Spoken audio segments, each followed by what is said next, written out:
Chapter number है अपना 2, जिसके अपन ना आधे क्वेश्चन आंसर देख चुके थे। अब आगे के पार्ट में अब बचे हुए क्वेश्चन करेंगे। तो स्टार्ट करते हैं अपन।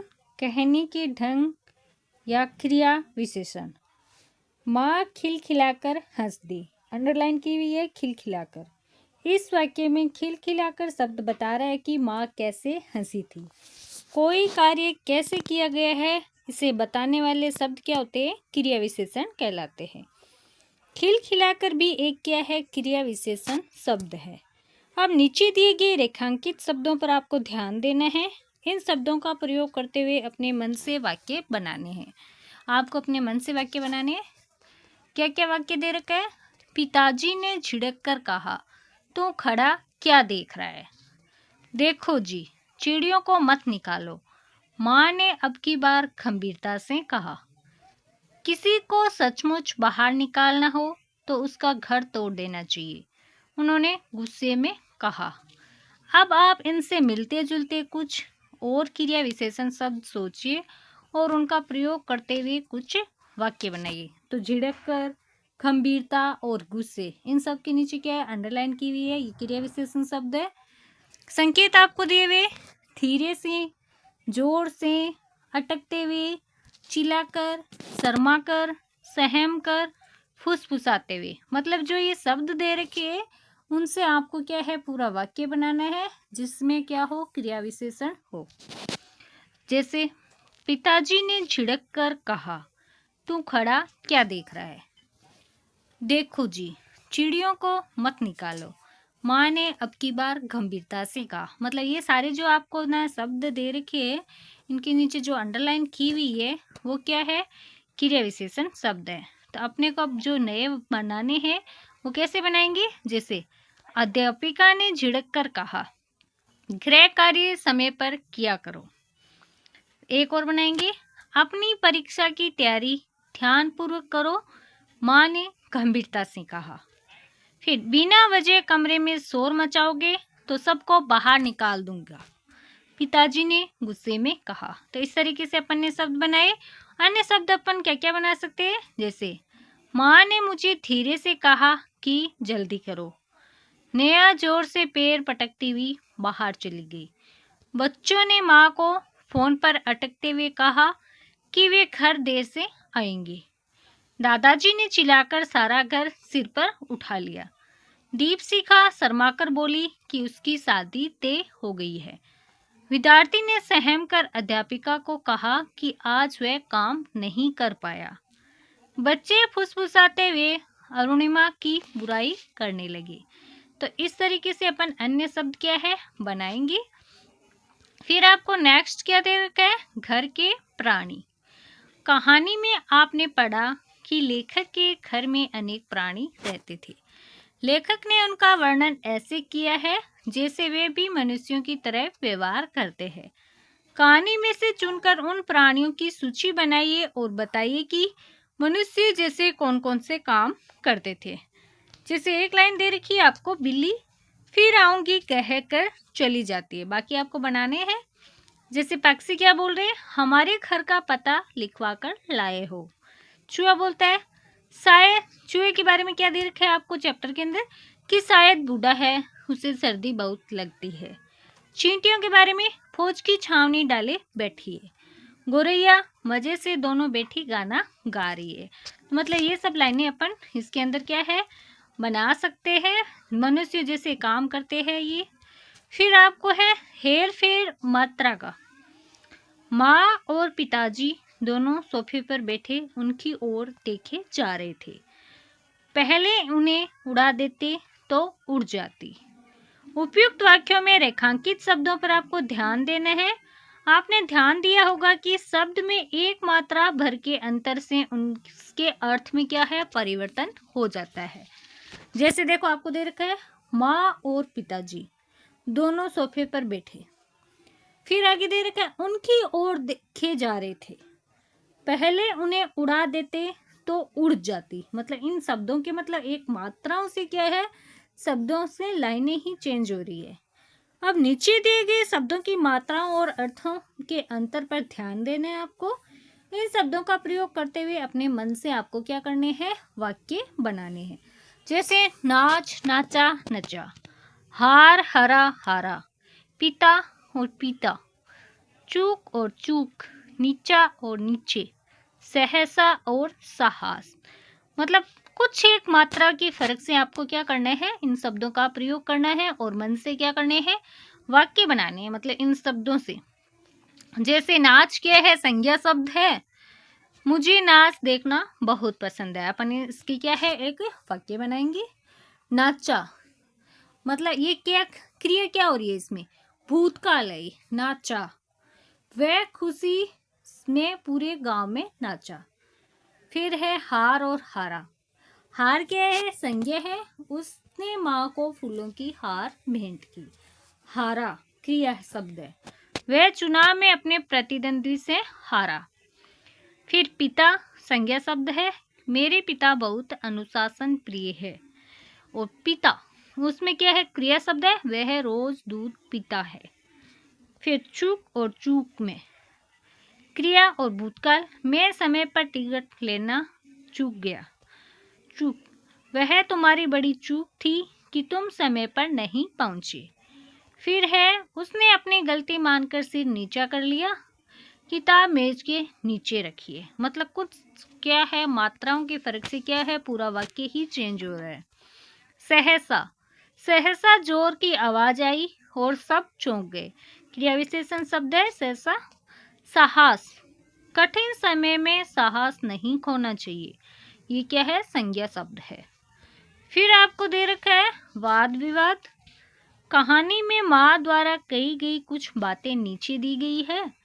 अब तो ये नहीं उड़ेगी, पहले उन्हें उड़ा देते तो उड़ जाती। एक दरवाजा खुला छोड़ो, बाकी दरवाजे बंद कर दो, तभी ये निकलेगी। देखो जी, चिड़ियों को मत निकालो, अब तो इन्होंने अंडे भी दे दिए होंगे, अब यहाँ से नहीं जाएगी। कक्षा में एक वाद विवाद गतिविधि का आयोजन करना है आपको, जो ये लाइनें दे रखी है उसके अकॉर्डिंग ही आपको करना है। वाद विवाद का विषय है, माँ चिड़ियों को घर से निकालना चाहती थी।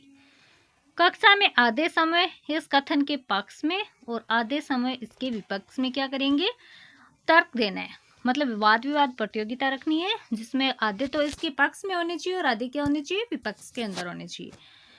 तो टॉपिक आपको दे रखा है, माँ चिड़ियों को घर से निकालना चाहती थी। पक्ष में तर्क क्या निकालना चाहिए था, स्वच्छता का प्रश्न, पक्षियों से गंदगी फैलती है जिससे बीमारियां हो सकती है। घरेलू नुकसान, उनके घोंसलों से सीलन, बदबू या दीवार की खराबी हो सकती है। मानव प्राथमिकता, ये मनुष्यों का घर है, अन्य प्राणी अपने प्राकृतिक स्थानों पर रहे। नियंत्रण आवश्यक, यदि एक बार घोंसला बना तो हर साल आते रहेंगे। मतलब पक्ष के अंदर ये सब बोल सकते हैं। फिर विपक्ष में है नहीं निकालना चाहिए, उसके बारे में क्या बोलेंगे, जैसे मनुष्य और पक्षी दोनों एक ही पारिस्थितिकी तंत्र के अंग है। ममता और जीवन का सम्मान, अंडों के साथ घोंसला तोड़ना अमानवीयता है। प्रजातियों का संरक्षण, गौरैया जैसे पक्षियों की संख्या घट रही है, उसका संरक्षण क्या है, जरूरी है। माँ का दृष्टिकोण, ये जीव घर को जीवंत और आनंद में बनाते हैं। तो इस तरीके से क्या है, इनके ऊपर अपन क्या है, पक्ष और विपक्ष का तर्क दे सकते हैं।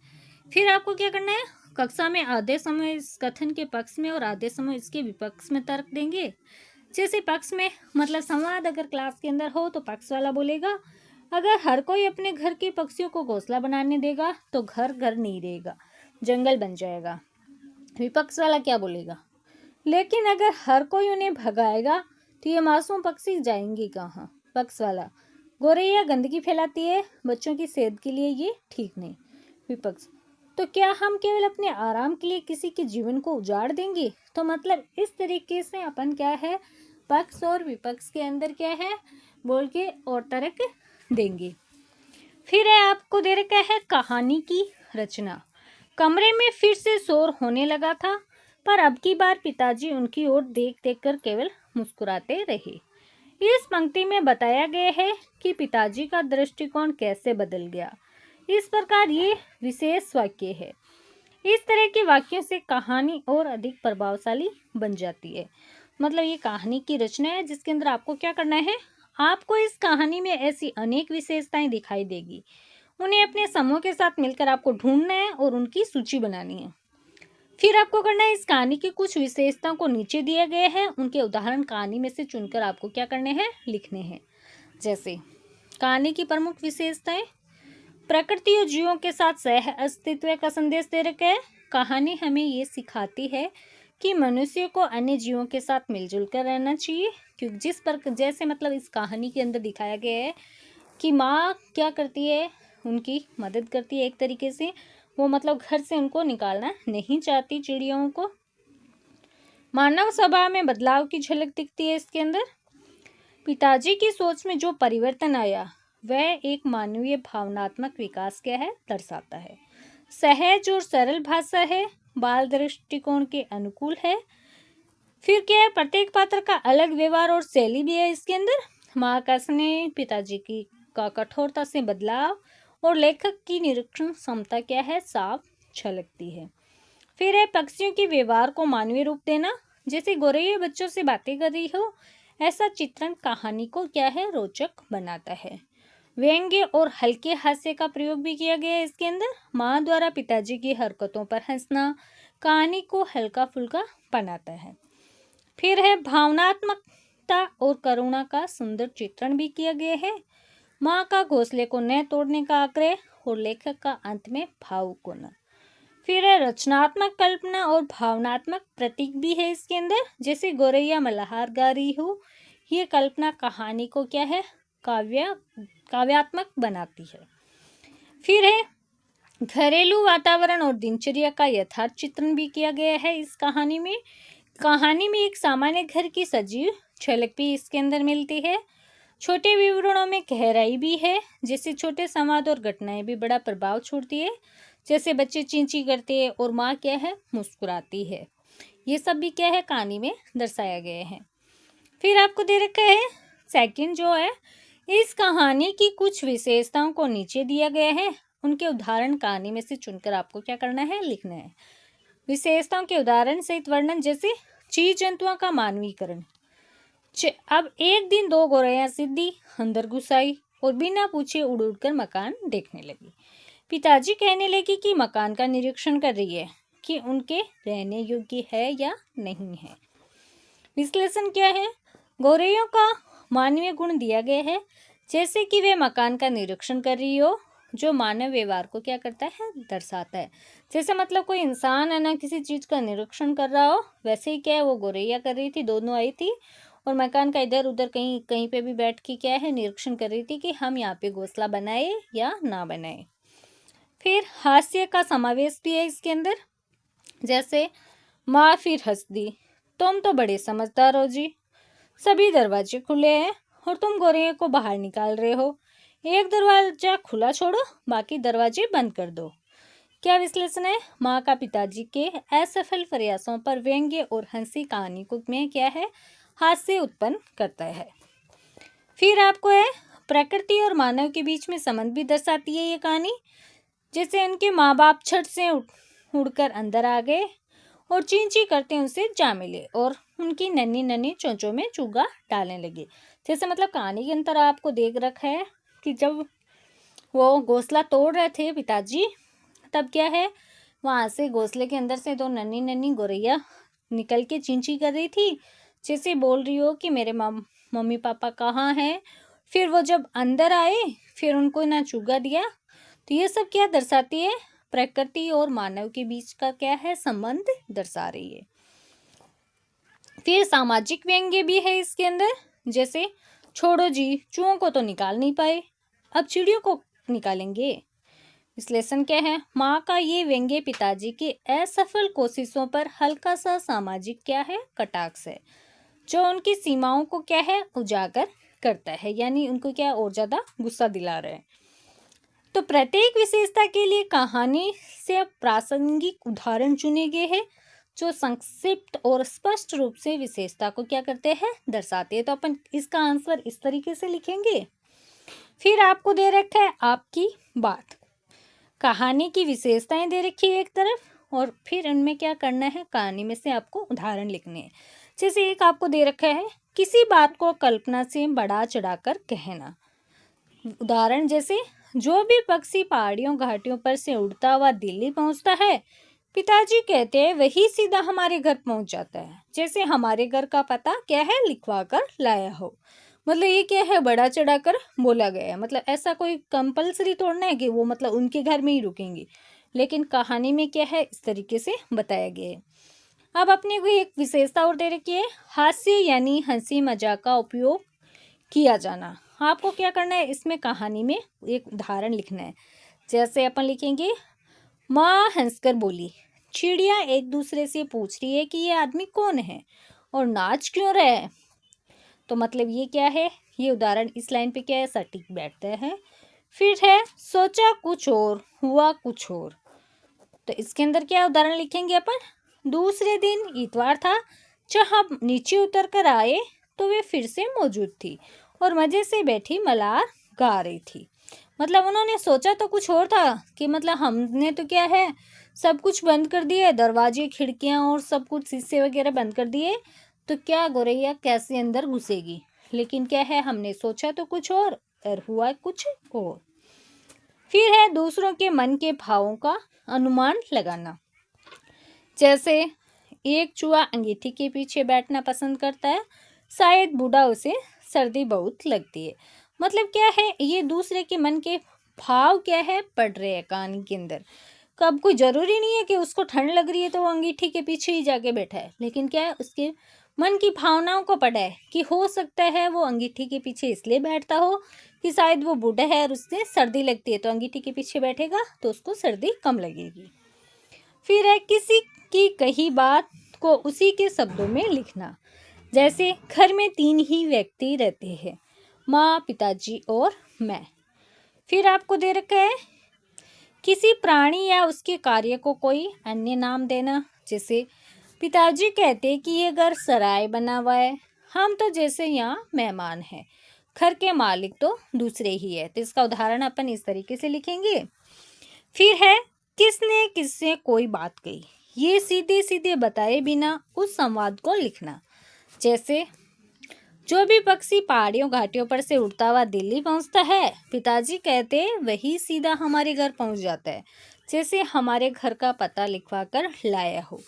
तो मतलब ये लेखक क्या बोल रहे हैं, जो मतलब है ना अपने पिताजी का जो कहा वो सेम टू सेम उन्होंने क्या है लिख दिया। तो मतलब ये एग्जाम्पल यहाँ पे लिखना क्या है, सटीक बैठता है। फिर आपको दे रखा है पाठ से आगे, क्या दे रखा है, गौरैया ने घोंसले में से सिर निकालकर नीचे की ओर झांक कर देखा और दोनों एक साथ चींची करने लगी। आपने अपने घर के आसपास पक्षियों को क्या क्या करते देखा है, उनके व्यवहार में आपको कौन कौन से भाव दिखाई देते हैं, वो आपको क्या करना है, सेल्फ बताना है। मतलब जो भी आपके घर के आसपास में कोई भी जीव जंतु है, उनका मतलब आपने क्या देखा है, उनके व्यवहार में क्या क्या परिवर्तन आया है, उनके क्या क्या भाव होते हैं, वो क्या करना है आपको अपनी मर्जी से यहाँ पे आप लिख सकते हैं। जैसे फॉर एग्जांपल के लिए मैं बताती हूँ आपको। जैसे मैंने अपने घर के पास कई पक्षियों का दाना चुगते, चहचहाते, अपने बच्चों को खाना खिलाते और घोंसला बनाते देखा है। इन पक्षियों के व्यवहार में से मुझे कई बातें सीखने को मिली। जैसे परिश्रम में वे घोंसलों के लिए तिनका तिनका घास और पत्तियां जोड़ते हैं, अपने बच्चों की रक्षा और देखभाल भी करते हैं, और नर और मादा दोनों मिलकर बच्चों की देखभाल करते हैं और खतरे को भांपकर तुरंत प्रतिक्रिया भी देते हैं। फिर आपको सेकंड दे रखा है एक, इसके अंदर कमरे में फिर से शोर होने लगा था, पर अब की बार पिताजी उनकी ओर देख देख कर केवल मुस्कुराते रहे। कहानी के अंत में पिताजी गौरैया को अपने घर में रहना स्वीकार कर लेते हैं। क्या आप भी कोई स्थान या वस्तु किसी अन्य के साथ साझा करते हैं, उनके बारे में बताइए। साझेदारी में यदि कोई समस्या आती है तो उसे कैसे हल करते हैं। तो इसके अंदर अपन लिखेंगे, पहले मुझे हरे पत्तेदार हरी सब्जियां खाना अच्छा नहीं लगता था, लेकिन बाद में जब माँ ने बताया कि ये सेहत के लिए बहुत अच्छी होती है और स्वाद के साथ पकाकर खिलाई, तो अब मुझे वे पसंद आने लगी। इस बदलाव की वजह जानकारी और आदत दोनों है। फिर आपको 3 नंबर पे आपको दे रखा है, परिवार के लोग गौरैया को घर से बाहर भगाने की कोशिश करते हैं, किंतु गौरैया को के बच्चों के कारण उनका दृष्टिकोण बदल गया जाता है। क्या आपके साथ कभी ऐसा हुआ है? किसी को देखकर या किसी से मिलकर आपका दृष्टिकोण बदल गया हो? तो इसके अंदर अपन लिखेंगे, हाँ, मुझे कुत्ता पालना बिल्कुल अच्छा नहीं लगता था, लेकिन एक दिन मेरी बहन एक कुत्ता ले आई। मैं उससे दूर दूर ही रहता था, लेकिन थोड़े दिनों में वह हमसे बहुत प्यार करने लगा। घर की पूरी रखवाली करता, कोई हमारे घर में पैर न रख सकता था। तब मुझे उसकी संवेदनशीलता का पता चला और मेरा दृष्टिकोण बदल गया। तो मतलब इसमें ये कहना चाह रहे हैं कि मतलब जैसे मान लो पहले क्या है, मुझे जैसे मान लो कुत्ता पालना बिल्कुल पसंद नहीं था, लेकिन जब मेरी बहन कुत्ता लेके घर में आई तो मैं पहले तो क्या है उससे दूर दूर रहता था, लेकिन थोड़े दिनों में बाद में ना वो भी क्या है मुझसे ना मतलब अच्छे से लगाव लग रखा। फिर वो कुत्ता क्या है घर की रखवाली भी करता था, जिसकी वजह से क्या है कोई भी है ना हमारे घर में पैर भी नहीं रख सकता था। तब मुझे मतलब उसकी संवेदनशीलता का यानी उसके बारे में पता चला। तब क्या है मेरा दृष्टिकोण बदल गया। फिर आपको दे रखा है चिड़ियों का घोंसला। घोंसला बनाना चिड़ियों के जीवन का एक सामान्य हिस्सा है। विभिन्न पक्षी अलग अलग तरह के घोंसले बनाते हैं। इन घोंसलों में से वे अपने अंडे देते हैं और अपने चूजों को पालते हैं। तो इसके अंदर आपको दे क्या रखा है कि अपने आसपास विभिन्न प्रकार के आपको क्या करने हैं, घोंसले ढूंढने हैं और उन्हें ध्यान से देखना है और नीचे दी गई तालिका को क्या करना है, आपको पूरा करना है। सावधानी क्या रखनी है, उन्हें हाथ नहीं लगाना, अन्यथा पक्षियों, उनके अंडों को और आपको भी खतरा हो सकता है।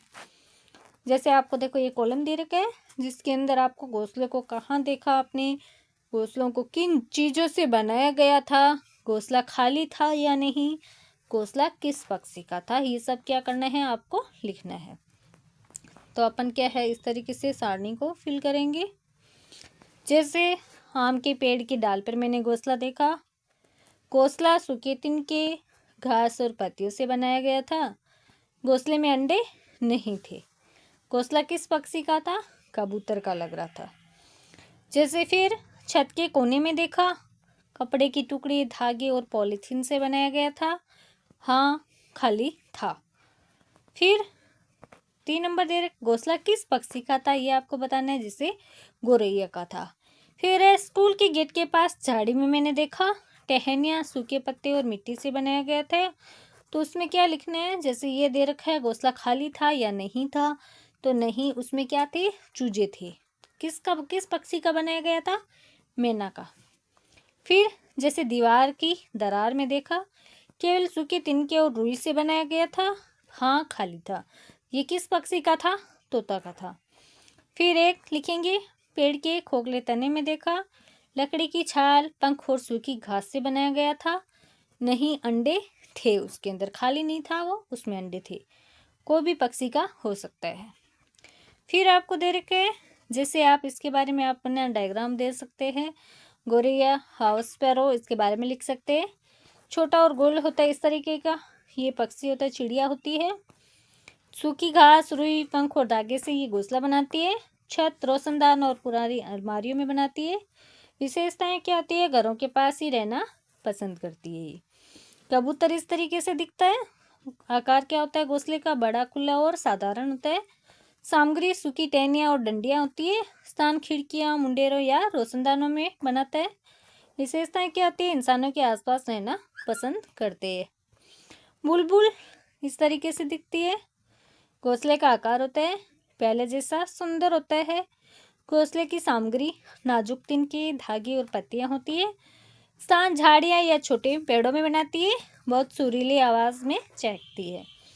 फिर है अबाबिल, इस तरीके से दिखता है। घोंसले का आकार गोल और चिपका हुआ। सामग्री मिट्टी और लार से बनाती है। स्थान दीवार या छत के कोनों में। विशेषताएं क्या होती है, समूह में घोंसले बनाती है। और मैना क्या होता है, इस तरीके से दिखती है। मैना आकार होता है बड़ा और आरामदायक घोंसला बनाती है। सामग्री होती है सूखी लकड़ियाँ, पत्ते और कागज। स्थान पेड़ों के खोखलों या दीवारों की दरार में। विशेषताएं क्या होती है, मनुष्य के आसपास रहना पसंद करती है। इस तरीके से इसका डायग्राम है। फिर आपको दे रखे हैं हास्य व्यंग दे रखे हैं। छोड़ो जी, चूहों को तो निकाल नहीं पाए, अब चिड़ियों को निकालेंगे। माँ ने व्यंग्य से कहा। आप समझ गए होंगे कि इस वाक्य में माँ ने पिताजी से कहा कि वे चिड़ियों को नहीं निकाल सकते। इस प्रकार से कही गई बात तो व्यंग्य करना कहते हैं। व्यंग्य का अर्थ होता है हंसी मजाक या उपहास के माध्यम से किसी कमी, बुराई या विडंबना को उजागर करना।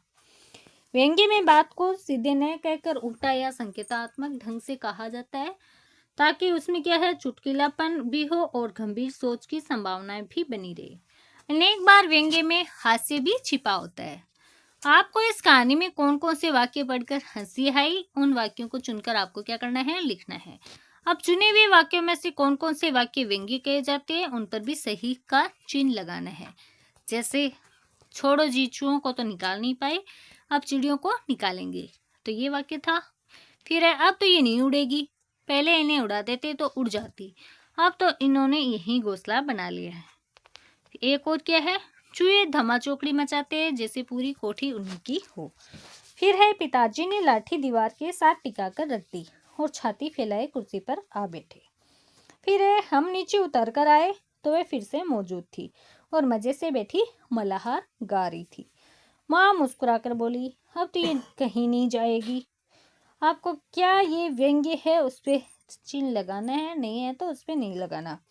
जैसे छोड़ो जी, चूहा तो निकाल नहीं पाए, अब चिड़ियों को निकालेंगे, तो ये भी व्यंग्य है, इस पर हाँ लिखेंगे। फिर है दूसरा दे रखा है, उस पर भी हाँ लिखेंगे। तीसरा दे रखा है, उसमें भी हाँ लिखेंगे। चौथा दे रखा है, पिताजी ने लाठी दीवार के साथ टिका कर रख दी और छाती फैलाकर कुर्सी पर आ बैठे, तो ये क्या है, व्यंग्य नहीं है, ये सीधी लाइन दे रखी है तो इसमें नहीं होगा। फिर दे रखा है हम नीचे उतर कर आए तो वह फिर से मौजूद थी और मजे से बैठी मल्हार गा रही थी, तो ये भी व्यंग्य नहीं लग रहा, तो इस पे भी नहीं आएगा। फिर है चूहे धमाचौकड़ी मचाते हैं जैसे पूरी कोठी उन्हीं की हो, तो ये क्या है, व्यंग्य है, तो इस पे हाँ लगा देंगे। फिर है माँ मुस्कुराकर बोली, अब तो ये कहीं नहीं जाएगी, तो ये प्रेम भाव है, व्यंग्य नहीं है, तो इसमें अपन नहीं लगाएंगे। फिर आपको दे रखी है पहेली, दे रखी है जिसके अंदर आपको क्या करना है, बिल्ली को आपको चूहे तक क्या करना है, पहुंचाना है। तो अपन देखो इस तरीके से पहुंचाएंगे, ये देखो इस तरीके से बिल्ली क्या है, चूहे के पास पहुंच जाएगी। फिर आपको झरोके से दे रखा है, दो गौरैया कहानी में आपने पढ़ा कि दो गौरैया लेखक के घर में बिन बुलाए अतिथि की तरह आ जाती है। पिछले कई वर्षों से गांव नगरों में इन नन्ही चिड़ियों की संख्या क्या है, निरंतर कम होती जा रही है। इसलिए भारत सरकार ने उनके संरक्षण के लिए 20 मार्च को क्या है, विश्व गौरैया दिवस घोषित किया है। आइए पढ़ते हैं कि विश्व गौरैया दिवस पर प्रेस सूचना ब्यूरो द्वारा प्रकाशित लेख का क्या है, एक अंश पढ़ रहे हैं अपन। जैसे क्या अंश लिखा था, कभी बहुतायत में पाई जाने वाली घरेलू गौरैया अब कई जगहों पर एक दुर्लभ दृश्य और रहस्य बन गई है। इन छोटे प्राणियों के प्रति जागरूकता बढ़ाने और उनकी रक्षा करने के लिए हर साल 20 मार्च को विश्व गौरैया दिवस मनाया जाता है। भारत में गौरैया सिर्फ एक पक्षी नहीं है, वे साझा इतिहास और संस्कृति का प्रतीक है। हिंदी में गौरैया, तमिल में कुर्वी और उर्दू में चिड़िया जैसे कई नामों से जाने वाली गौरैया पीढ़ियों से दैनिक जीवन का हिस्सा रही है। उनकी महत्ता के बावजूद गौरैया तेजी से लुप्त हो रही है। इस गिरावट के कई कारण है। सीसा रहित पेट्रोल के उपयोग से जहरीले यौगिक पैदा हुए जो इन कीटों को नुकसान पहुंचाते हैं, जिन पर गौरैया भोजन के लिए निर्भर है। शहरीकरण से उनके प्राकृतिक घोंसले के स्थान भी छीन लिए हैं। आधुनिक इमारतों में वे स्थान नहीं होते जहाँ गौरैया घोंसला बना सके, जिससे उनके बच्चों को पालने के लिए जगह कम हो गई है। ठीक है, भारत सरकार पर्यावरण, वन एवं जलवायु परिवर्तन मंत्रालय द्वारा एक लिखा प्रकाशित लेख का क्या है, एक अंश है। फिर आप क्या कर सकते हैं, नीचे दी गई इंटरनेट कड़ी का प्रयोग कर लेख को पूरा पढ़े और कक्षा में आपको चर्चा कर सकते हैं। लिंक आपको दे रखा है यहाँ पे। तो इस तरीके से अपने इस चैप्टर के क्वेश्चन आंसर कंप्लीट होते हैं। अगला चैप्टर करेंगे अपन अगले पार्ट में। Thank you.